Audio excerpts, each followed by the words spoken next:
Porto 360. Patrocínio Rumo. T2S Tecnologia. Brasil Terminal Portuário. Eldorado Brasil. Apoio Prefeitura de Santos. Apoio institucional.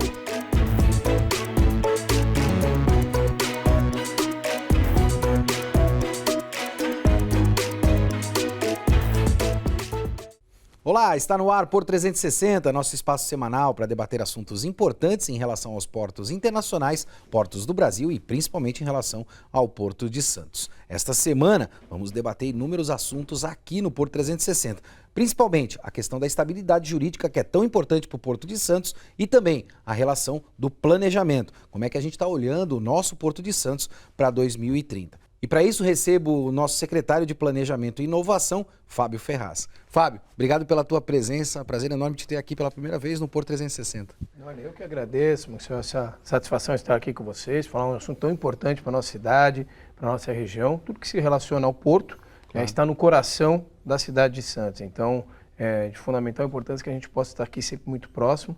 Agradeço demais o convite, já antecipo aqui meus cumprimentos à doutora Tatiana, que imagino que você vai apresentá-la agora também. É isso aí.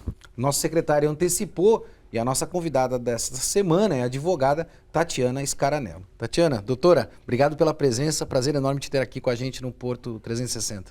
Prazer é meu, eu fico muito feliz com o convite, é a primeira vez que eu participo desse programa tão importante para a Baixada Santista. Também cumprimento o Fábio Ferraz, que é o nosso secretário aqui de Santos, que veio da saúde e agora está na parte do planejamento e infraestrutura, na parte portuária. É um prazer estar aqui com o senhor.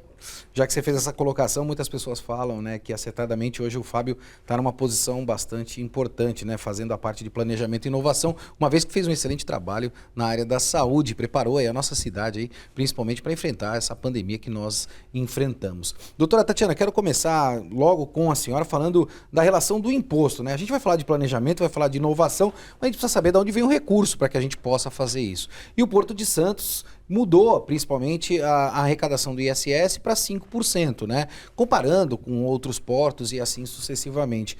Muitos do mercado, do modo geral, falam que isso está afugentando cargas aqui do Porto de Santos.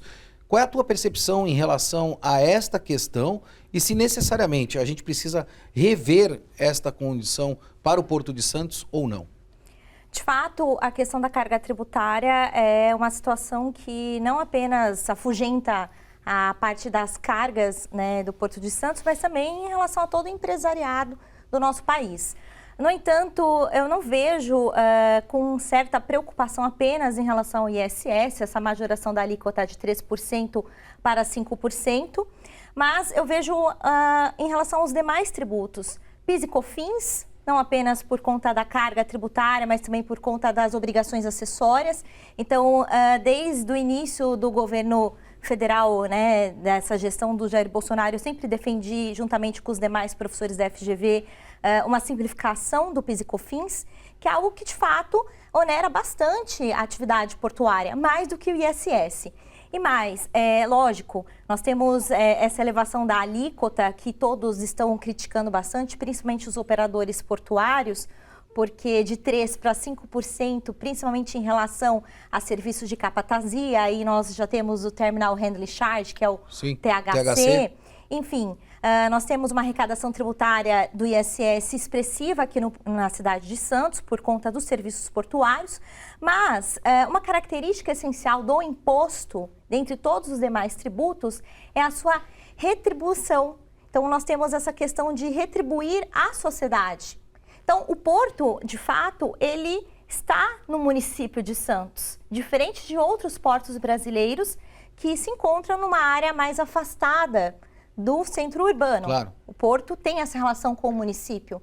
Então, eu vejo que há uma necessidade de nós alinharmos as questões portuárias com a questão da cidade. E, lógico, essa receita derivada arrecadada por parte do município quanto ao ISS, 15% vai para a saúde. E Santos hoje, sem dúvida nenhuma, é uma referência entre os municípios da Baixada. Eu falo com propriedade que meu marido é médico aqui. Então, eu vejo um sistema de saúde muito eficaz. desde a época de quando o Fábio era secretário da Saúde. Então, essa situação envolvendo a arrecadação tributária do ISS, quanto mais nós temos operações portuárias, e o Porto de Santos ele vem crescendo bastante, principalmente quanto à movimentação de containers, nesse caso, lógico que há esse papel entre a arrecadação tributária das operações portuárias e a manutenção da saúde pública eficaz. Até porque nós atendemos vários embarcados. Claro, sem dúvida. Aqui no município. E isso, evidentemente, impacta aqui a nossa região. Secretário, hoje você tem uma pasta que, no meu entendimento, é uma pasta muito importante pelo momento que a gente está vivendo, né? Uma pasta que fala de planejamento e fala de inovação. São dois pontos que, francamente falando, hoje me preocupam muito dentro do setor portuário. Porque quando a gente fala em planejamento, a gente está exportando muito, né? Números extremamente expressivos, a gente exporta o commodities, a gente não exporta a carga de valor agregado, né? Que seria muito mais benéfico para a cidade. A gente está passando por um processo agora da nova do INPE, que muito possivelmente vai ter um impacto muito grande nas áreas retroportuárias, né? As zonas secundárias do porto, e essa atividade de armazenamento de carga vai deixar de existir, pelo menos essa é a minha percepção. Isso pode afetar o emprego diretamente, e aí a gente tem uma dificuldade muito grande de trazer esta geração que hoje atua no porto, né, para novos postos de trabalho. A gente está falando em operações remotas, equipamentos extremamente automatizados. Como é que está isso, né, dentro da tua pasta, Fábio, uma vez que esses dois pontos são extremamente importantes e relevantes para a nossa cidade, secretário? Olha, primeiro uma ponderação importante, né? A vocação econômica de Santos e da Baixada Santista é a atividade portuária. Claro. Ponto. Então, acima disso, a gente vai para os demais fatores que podem ser agregados justamente à atividade portuária.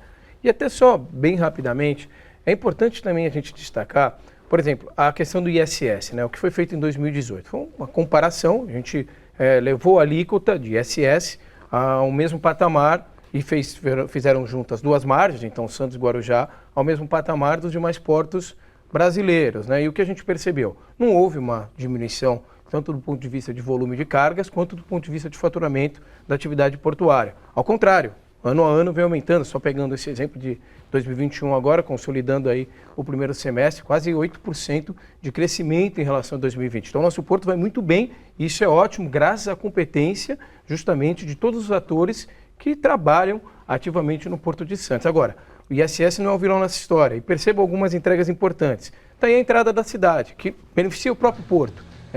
A maior parte, quase que a totalidade dos recursos que foram adimplidos para que a gente tivesse essa nova entrada da cidade, veio justamente da arrecadação dos tributos municipais. Então veja, talvez o impacto desse ISS foi revertido diretamente à população, bem como em outras atividades, como bem colocou a doutora Tatiana, na área da saúde, onde nós temos aí uma vocação de colaboração bastante intensa para os 1.900.000 as 1.900.000 pessoas que vivem na Baixada Santista. A concentração dos serviços de natureza médica estão, de fato, na cidade de Santos. Agora, seguindo essa lógica da vocação, a atividade retroportuária, sem dúvida, é um mar para a gente ainda trabalhar, sobretudo por conta da questão bem prática. A área continental precisa, evidentemente, com todas as precauções do ponto de vista ambiental, ser de fato bem utilizada. E eu não tenho dúvida nenhuma que a grande vocação da área continental é a atividade retroportuária, mais a atividade retroportuária com manufaturamento. É fato que o Brasil acaba, digamos, sendo esse reflexo no nosso porto. Qual que é o grande ativo hoje econômico do Brasil? Exportação de commodities. Isso não é novidade para ninguém. Sim. E passa por nós aqui, quase 27% de tudo que se é exportado no Brasil. Justamente por quê? Por a nossa condição operacional bastante importante na exportação de commodities. O ideal é que a gente possa, digamos, agregar valor aos produtos, sem dúvida. E como que a gente faz? Explorando essa nossa área continental para que a gente tenha aí sim uma ocupação muito melhor estruturadas para manufaturar produtos e, de repente, ter mais valores agregados, o que vai gerar mais tributação, vai gerar mais emprego, enfim, e vai fazer com que o porto ainda esteja mais competitivo perante o cenário mundial. Então, esse é o plano. Agora, evidente que a gente tem que, além de ter condições locais adequadas, que eu acredito que a gente tenha condição de ter, dialogando muito com o setor privado, que é fundamental, evidente, nessa história, também tem aí uma efetiva participação do governo do Estado e, sobretudo, do governo federal, que, de certa forma, tem que dialogar numa agenda comum. Secretário, eu quero continuar com o senhor, já vou passar a estabilidade jurídica aqui para a doutora, para explorar o lado jurídico aqui do nosso bate-papo, mas eu preciso também fazer algumas colocações em relação a essa tua posição que você colocou agora, né? A gente tem a nova entrada da cidade, o que demonstra de forma bastante clara aí a contribuição do porto para com a cidade, né? Muito fala de relação porto-cidade, criaram essa terminologia em algum lugar, e eu acho que para mim, relação do porto com a cidade passa diretamente pelo emprego, né? Se não tiver emprego, o cidadão não sente, né, que o porto está ali perto. Por maior que sejam os investimentos, que não foram poucos, e a gente sabe disso, que o porto contribuiu. A gente teve o TRIM aí que contribuiu com uma série de obras dentro da cidade, né, e que muito possivelmente não chegou até todas as pessoas ou os cidadãos da nossa região. E aí vai o meu questionamento. Nós temos uma grande oportunidade na mão agora de trazer centros logísticos ou até propriamente a indústria para perto do porto, uma vez que essa zona secundária vai deixar de trabalhar com armazenamento de carga. Isso faz parte da tua política? O secretário de Planejamento e Inovação está olhando para isso? A minha primeira pergunta. E a segunda, né? A gente fez a entrada da cidade de Santos, mas a gente não fez a entrada do Porto de Santos, né? O governo federal está muito atrasado nisso ainda, né? A gente tem o maior porto da América Latina e tem uma série de dificuldades na relação de infraestrutura. Mas, por outro lado, quando a gente fala em infraestrutura, a prefeitura fez um parque tecnológico, fantástico, por sinal, onde o Porto 360, o desafio está sendo até gravado com os 9 participantes. Qual é a percepção e a visão para o Parque Tecnológico também, falando em inovação, secretário? Olha, 2 pontos. Então, o primeiro, sem dúvida, né, faz parte do planejamento, do ponto de vista de plano macro, né? E quando a gente fala em plano macro, usualmente no mundo todo se utiliza a boa estratégia de 30 anos. Então, vê 30 anos, né? Então, essa é digamos, a realidade que nós trabalhamos hoje, junto com o pessoal do desenvolvimento urbano e, claro, o pessoal da própria Secretaria de Assuntos Portuários. Muito bem. Então, essa é a agenda. Como nós vamos olhar a região central da cidade, num espaço mais curto, e aí já tem algumas novidades aí que estão sendo implementadas agora, e isso não é daqui a pouco, não, é agora. Então, o novo mercado municipal, a passagem do VLT no centro, essa ideia da gente trazer habitação para a região central, as pessoas voltarem a morarem de forma digna no centro, enfim, isso é para agora. E, num sentido um pouco mais amplo, realmente como vamos olhar a área continental, e aí o diálogo é direto, evidentemente, com a atividade portuária. E aí, isso é fundamental, que a gente tenha esse incremento da inovação, da tecnologia. O que é agora? Agora é o 5G. Como que a gente vai utilizar o 5G na veia mesmo? Fazer com que a gente tenha mais competitividade, tanto na atividade portuária, quanto no aspecto do ponto de vista público, na entrega de melhores serviços para as pessoas. E aí vem o Parque Tecnológico. A ideia é o quê? A gente incubar gente que tenha realmente condições de trazer contribuições para Santos, para a região e para o país, e também, evidentemente, digamos, dialogar diretamente com aquela nossa vocação no começo da história, que é qual é o porto. Claro. Então, logística portuária com incremento de tecnologia. Essa é a agenda. Essa é a agenda de inovação que a gente tem que fazer com que seja implementada. E o Parque Tecnológico, liderado pelo Rogério Villani, tem realmente um papel muito importante nessa história toda. E a ideia é que a gente consiga realmente trazer gente, fazer com que Santos seja, assim, um polo ativo de tecnologia, como nós temos em outras regiões do estado, que respeitam as suas vocações. Na nossa, tecnologia atrelada à atividade portuária. Indiscutível, secretário. Fico muito feliz com essa tua colocação, porque a gente percebe o sucesso do Parque Tecnológico de São José dos Campos e lá está associado à aviação e à indústria automobilística, né? Então, assim, nós temos uma vocação na nossa região. Eu digo que a gente não precisa inventar a roda, né? A gente pode aprimorar o uso da roda, mas inventar ainda não é necessário. Doutora, quando a gente fala de tantas oportunidades, como foi pontuado pelo secretário agora, né? E volto a dizer, fico contente de olhar que isso está dentro do radar da Secretaria de Planejamento, a gente acaba se defrontando com a questão da instabilidade jurídica, né? Hoje, o município, na verdade, pega a adimplência, principalmente do ISS, e repassa para o armador. É a minha primeira pergunta. Isso está certo, está errado na tua percepção? E a segunda, a gente teve um caso clássico, que foi o THC2, ou SSE, como é conhecido, como forma de instabilidade jurídica dentro do nosso país para o setor portuário, que afeta a cidade e a atração de, principalmente, investimentos, né? Ou seja, se o investidor não tem a segurança para fazer o investimento, muito possivelmente ele não o faça. A gente acompanhou aí, CAD, TCU, ANTAC, cada um com uma posição diferente em relação a um tema que fazia parte do plano de negócio lá do investidor, né? Como é que a gente equaciona isso? Essas são minhas duas questões para que a gente não perca tanto investimento que é possível pela frente. Bom, lógico que nós temos o anseio do município de arrecadar o ISS. Claro. Como todas, né? Em relação a todas as situações, o município, o estado, o Distrito Federal, a União, ainda mais. Mas quando você fala de ISS e armador, envolvendo o THC, nós tivemos até um parecer do Ives Granda, que é um dos maiores juristas na atualidade, e ele teve que nos ensinar que o armador, ele não é o contribuinte do ISS no que tange ao THC. Quem tem que prestar esse serviço é o operador portuário. Só que nas práticas maritimistas nós temos que o armador, ele acaba antecipando o valor do tributo, que é devido pelo operador portuário, quando você tem de forma expressa no Bill of Lading, no BL. Então, na verdade, o operador portuário, ele, no caso, vai ressarcir através do importador, que é o consignatário da carga, esse valor para o município. Só que muitas vezes o município ele não consegue arrecadar o valor total, porque o operador portuário ele é inadimplente e tenta responsabilizar o armador. Isso é algo que não subsiste, essa responsabilidade ela é ausente, porque como eu falei, nós não temos uma relação jurídico-tributária por parte do armador, daquele que transporta a mercadoria, que muitas vezes nós temos as duas figuras na mesma pessoa, né? O armador e o transportador da mercadoria, porque não tem como nós enquadrarmos em nenhum dispositivo do Código Tributário Nacional. Então, eu entendo, logicamente, essa necessidade da arrecadação do ISS, como o secretário mencionou, não apenas para a saúde, a receita derivada arrecadada, mas para outras situações envolvendo a tecnologia, a modernização do porto. Eu estive em Dubai em junho e o porto de Dubai ele é super tecnológico. Surreal. Nós temos até a energia solar nas praias em Dubai, é algo que eu até recomendaria aqui para o município de Santos, que tem potencial para isso. Claro. Então, o emprego dessa receita derivada, oriunda da arrecadação tributária, logicamente, nós temos a questão da saúde, nós temos a questão da infraestrutura, da tecnologia, trazer uma maior competitividade para o Porto de Santos, deixar de ser um país, porque quando eu falo de Porto de Santos, eu penso em Brasil como um todo. A gente pensa Porto de Santos que representa o Brasil, é o principal porto. Então, deixar aquela situação que envolve o Porto de Santos como obsoleto, modernizar o porto, eu acho isso fundamental.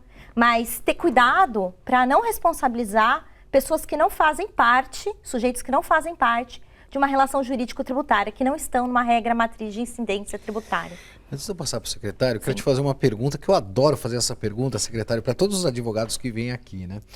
A quem interessa tanto conflito, doutora? Porque é impressionante o volume de conflito que a gente tem no nosso país, né? Parece que a gente é um país que adora conflito. A gente olha para o desenvolvimento. Tem um secretário de Planejamento e Inovação aqui do nosso lado, mas parece que, por mais que seja boa intenção, a gente tem lados partidários no nosso país que adoram conflito. Então vai minha pergunta.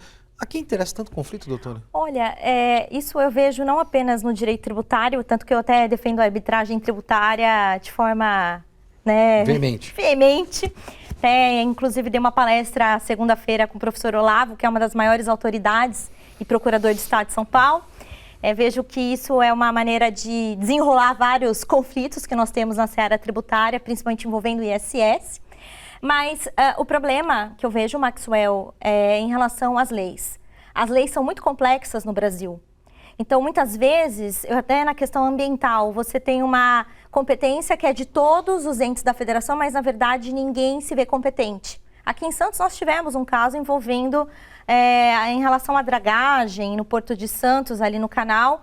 A hora era uma competência do IBAMA, a outra hora era da CETESB e ninguém se entendia. Por mais que nós tivéssemos uma boa vontade para resguardar os direitos do município também, da população, de ter as praias. Porque, lógico, a atividade portuária...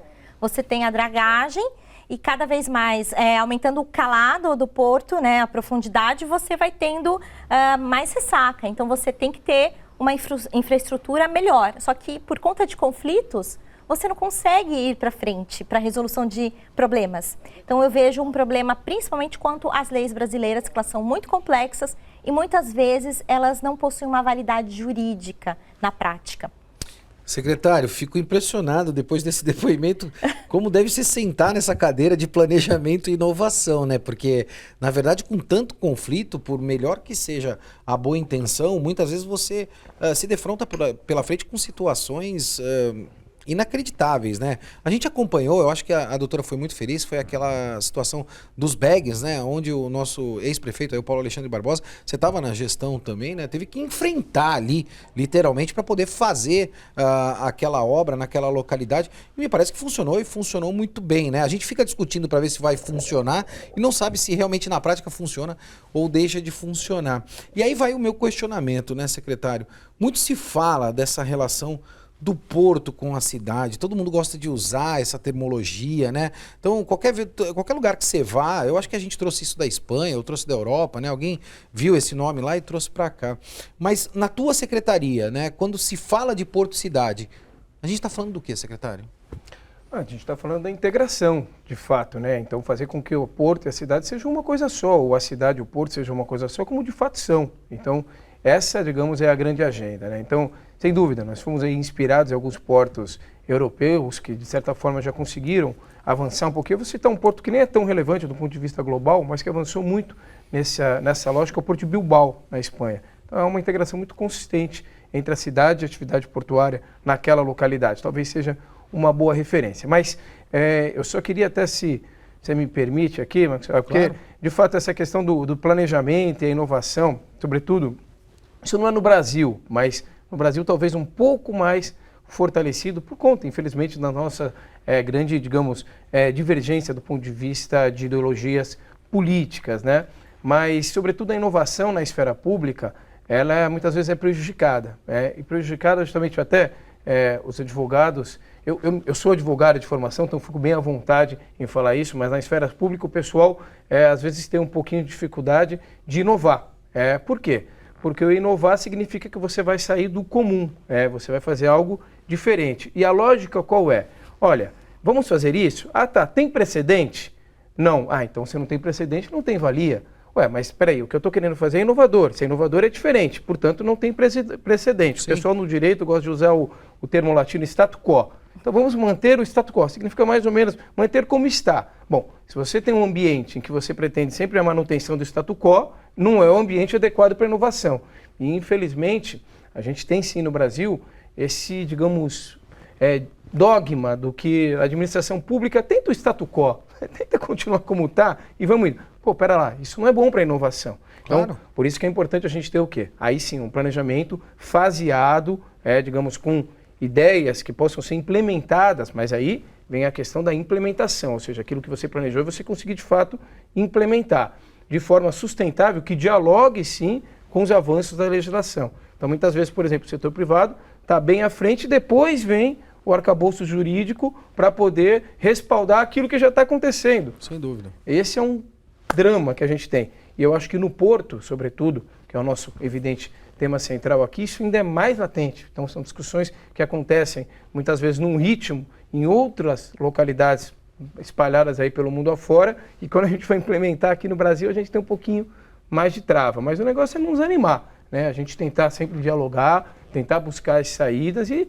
enfim, encontrar de fato essas saídas para que a gente possa, sim, continuar buscando a inovação que faz com que, de certa forma, a gente prospere. Se desenvolva, né? E aí eu vou estender esse questionamento para os dois, vou começar pela doutora, a gente está chegando ao final do nosso programa e eu acho que essa pergunta é uma pergunta muito importante, né? A gente teve agora, mais recentemente, a questão da BR do Mar, né? Que vem impulsionar a cabotagem, acabaram colocando também o reporto dentro da BR do Mar, extremamente importante para investimentos no nosso país, e a gente percebe, como até propriamente o secretário disse, que são agendas que não caminham dentro do nosso país, né? Isso para no Congresso, para no Senado, volta, e aí a gente fica discutindo, e na verdade, quando isso é aprovado, a gente nem precisa mais daquilo que foi aprovado, né? Então a gente não consegue acompanhar essa velocidade de transformação. E aí vai minha pergunta. Doutora, o que está faltando para a cidade ou para o cidadão se apropriar do porto, né? Essa é uma dificuldade que a gente tem, de se apropriar dessas agendas para dar apoio em tudo aquilo que foi acabado de ser colocado pelo secretário, né? Ou seja, olhar a inovação, olhar aquilo que não tenha precedente. Se a sociedade não apoiar, a gente não consegue evoluir. O que falta? Exatamente. Eu vejo que realmente a população ela é totalmente dependente do porto aqui no município de Santos. Eu sou de um município do interior de São Paulo, que é São Pedro, mas desde pequena venho para Santos, agora resido aqui. Eu sou santista de coração mesmo. E a minha relação com o porto foi desde criança, vendo os navios da Hamburg Schild, que me levou a estudar o alemão também, e depois o mandarim, por conta da relação com o direito marítimo, e me especializar na área. Então eu vejo assim, que a população ela tem que, de fato, entender que o Porto de Santos não é apenas parte de uma relação de trabalho, de uma relação de inovação, mas faz parte da história do país. Sem dúvida. Então, eu acho que essa necessidade de nós termos maior carinho, maior atenção ao porto. E a questão da BR do Mar é um projeto de lei do ano passado que ainda está parado no Congresso Nacional, porque eu tenho uma crítica em relação a esse projeto, porque você tem essa questão do afretamento a tempo de embarcações estrangeiras, desde que seja da subsidiária integral do grupo econômico, ou a casco nu de embarcações que sejam sobre posse e tudo, mas você não tem um incentivo para a construção naval no Brasil. É complicado, você tem um regime de admissão temporária dessas embarcações, então você nem tem a importação de fato, não tem um registro da declaração de importação, e você cria aqui um abismo entre aquele pequeno estaleiro e aquele que é um dos maiores na Malásia, na China, que é da onde vêm as nossas embarcações. Fomentar a cabotagem, bacana, eu acho isso fantástico, porque é um modal que inclusive é sustentável.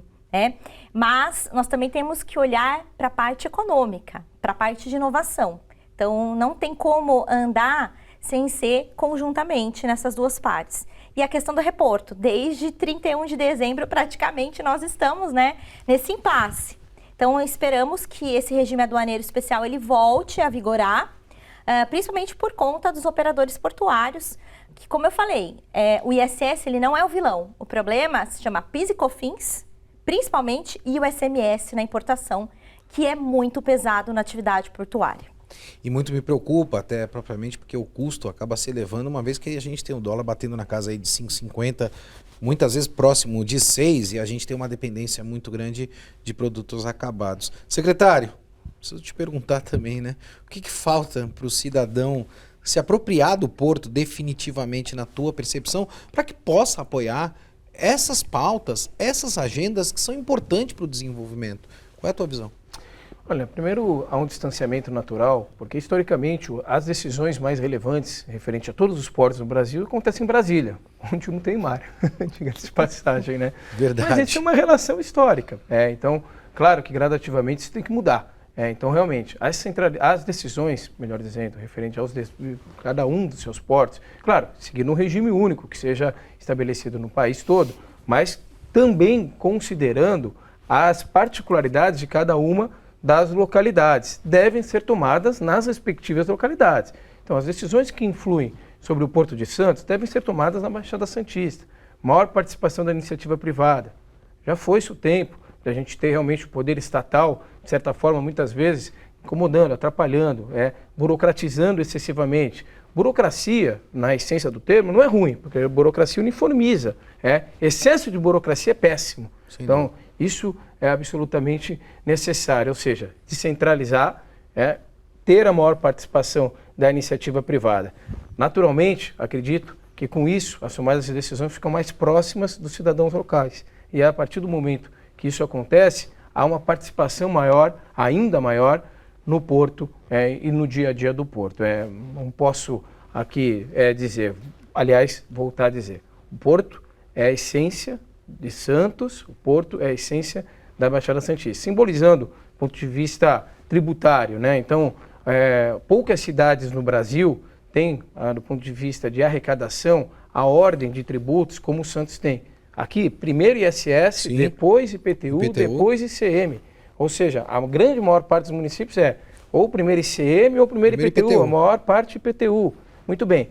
Aqui é o ISS primeiro, e 60% do ISS que é arrecadado pelo município de Santos é oriundo da atividade portuária. Então percebam como é importante e justamente a gente ter essa autonomia desses recursos. E até, só rapidamente, entrando um pouquinho ainda na área tributária, quando a gente vê algumas ideias que buscam aí a uniformização dos tributos em um único tributo, entendemos como positivo, isso é bom, mas desde que você não aumente essa centralização de recursos. De tudo que é arrecadado no Brasil, quase 80% vai para o governo federal. Quase 80%, no todo. Menos de 10% fica sob a gerência dos municípios. Então, são raros municípios como o Santos que são autossuficientes do ponto de vista tributário. Se você centraliza mais tributos e coloca sob a gerência do governo federal ainda mais, você diminui o poder de autonomia dos municípios ainda mais. É um movimento ruim. Então, unificar tributos, positivo. Centralizar recursos no governo federal não é um bom caminho.